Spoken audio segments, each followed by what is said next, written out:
દોસ્તો, જય અલગ ધણી, જય અલગ ધણી, જય અલગ ધણી. આજે હાલ હજી ભાવનગર જિલ્લાના ગોપનાથની બાજુમાં આવેલા ગઢુલા ગામથી વલ્લભભાઈ નામના એક પ્રેમી અને જિજ્ઞાસુ વ્યક્તિ આવ્યા છે.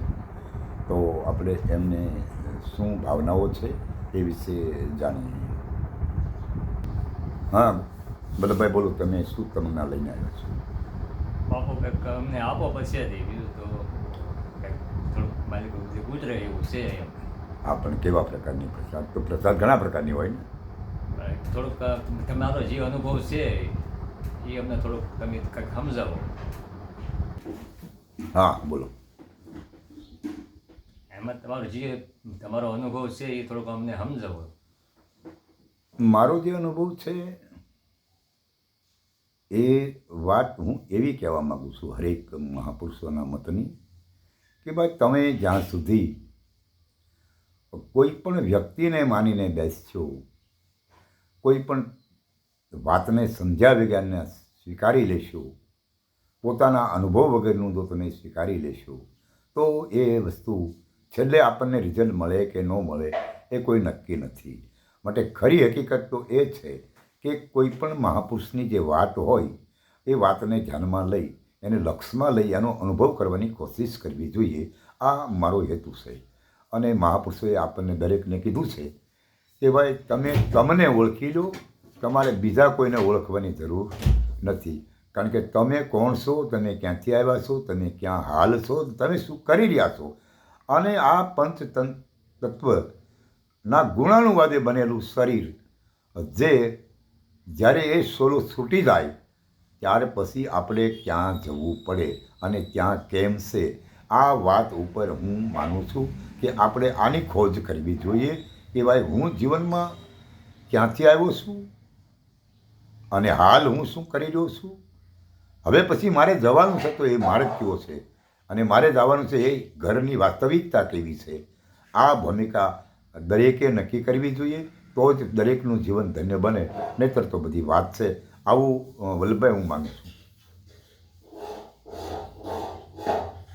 બાપુ આમાં શું છે, તમે મને કંઈક એવું સમજો કે મારે ક્યાં જવાનું છે અને હું ત્યાંથી આવ્યો છું એ મને કોઈ ખબર નથી, જાણ નથી. હા, બરાબર છે. પરંતુ આપણે એ વાત પણ નક્કી થઈ ગઈ છે કે વ્યક્તિ કોઈ પણ જ્યારે આ પંથે ચાલવાની કોશિશ અને એ આ પંથે ચાલે તો એને ખરેખર કોઈ મહાપુરુષના સાનિધ્યમાં જવું પડે અને એ સિદ્ધાંતોને આપણે અપનાવવા પડે. કારણ કે મહાપુરુષો કહે છે કે આ સાધુ પુરુષનો છે સંદેશો, એ નુગરા માણસને કહ્યો ન જાય, કાશી નગરને માર્ગે લક્ષ આવે ને લક્ષ જાવે. આ સાધુ પુરુષનો સંદેશો એ નુગરા માણસને કહ્યો ન જાવે. એટલે સાધુ પુરુષનો સંદેશો કાશીનગર, એટલે આ એક શરીર જે રહ્યું ને પંચમહાભૂતનું, એને કાશી નગરી છે. આને ફૂટતા તૂટતા વાર લાગતી નથી. એટલે આ કાશીનગરના માર્ગે લક્ષ આવે છે ને લક્ષ જાવે છે. લક્ષ એટલે તમારું જે ભાવના છે ને એ લક્ષ આમાં શ્વાસે શ્વાસે પરમ તત્વની પહેચાન કરવા માટેનું આવે છે અને જાય છે. અને એ સંદેશો એ લક્ષની અંદર શું વાસ્તવિકતા છે એની જે ભૂમિકા જે રહી એને અદા કરવા માટે અને એને સાબિત કરવા માટે મહાપુરુષો આપણને લક્ષ આપે છે. હવે એ લક્ષ ને એ વાત જે રહી ને સાજવાળાની વાત છે કે જેને પોતાની સાજ હોય એ જ આ લક્ષ્યને અનુસરી શકે. અને આ સાજવાળવા પુરુષે મને તમને જે લક્ષ્ય આપ્યો હોય, જે સંદેશ આપ્યો હોય, એ નુગરા માણસને કહેવાય નહીં. તો હવે નુગરા માણસ કહેવા કોને?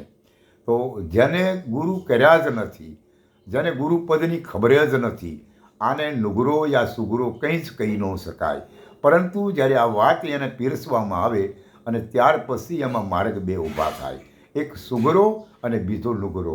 હવે સુગરો એટલે કે જે ગુરુએ આપેલા નૈતિક સિદ્ધાંતો એની ઉપર ચાલી જાય, પરિપૂર્ણ રીતે પરિપક્વ થાય, એટલે એને સુગરો કહેવામાં આવે.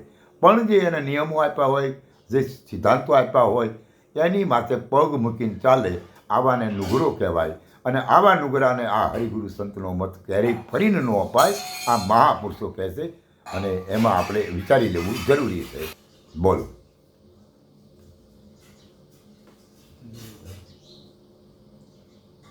એટલે બાપુ મારે આ હું અહીંયા શું કામ આવ્યો છું, તો મારે પાછું ક્યાં જવું છે એનું કોઈ મને એમાં કંઈ પૂછવું નથી, કંઈ પડતો નથી. સાચી વાત છે, પરંતુ એ સંતો મહાપુરુષો જ્યારે તમને એ લક્ષ્ય આપશે અને તમે જે વસ્તુ સ્વીકારી લીધી છે કે અમે સાગરનાથ મહારાજને સ્વીકારી લીધા છે, તો એ એનો જરૂર સમય પાકશે. અને આપની સાથે મેં ગોપનાથ ગઢુલા આપના ઘરે આવ્યો હું ત્યારે પણ મેં આપને કીધું જ છે, અને એ સમય આવે ત્યાં સુધી આપણે રાહ જોવાની છે, અને એ વસ્તુ ચોક્કસ બનશે, એમાં નો ડાઉન, નો શંકાને સ્થાન. અને ભીતરની ભાવના જે રહી એ સાચી અને તટસ્થ જે હોવી જોઈએ એમ રાખજો સદાયને માટે, અને જરૂર તમને તમારી ભાવના સુધી પરમ તત્વની પહેચાન કરાવવા માટેની કોશિશ નહીં, સત્યને સાબિત કરાવવાની જે સમય અને ઘડી નક્કી થઈ છે એ આવશે, અને ત્યારે તમારી માન્યતા મુજબ, તમારા લક્ષ્ય મુજબ તમને ત્યાં પહોંચાડવામાં આવશે. જય અલગતણી, જય અલગતણી, જય અલગતણી.